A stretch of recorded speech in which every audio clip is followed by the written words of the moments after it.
Hi friends, today we are going to talk about how we can use this new statement that is introduced is concat lines of tables. Okay, so here this is a small example. So there might be a requirement where you want to put uh, all the instructions, all the data of a particular internal table in one line as like a header or something. Then you can very much use this functionality. So how I have written the code, if you notice, I have added the new functionality of in with the subquery clause also.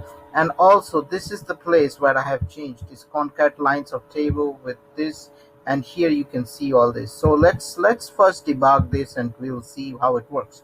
Okay, so I'll execute here. I put this and I execute here, and now I go to F6 here, and if you notice, I go into this table and it has 614 entries.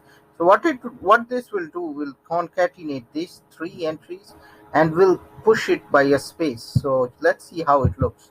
So we will just execute here, and if you see here it looks, so there's a space in between, and this is really helpful.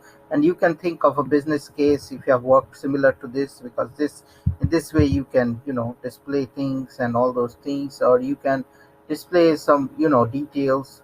Very much, yeah, very much useful. So what I'll do is I'll add this code in the video description.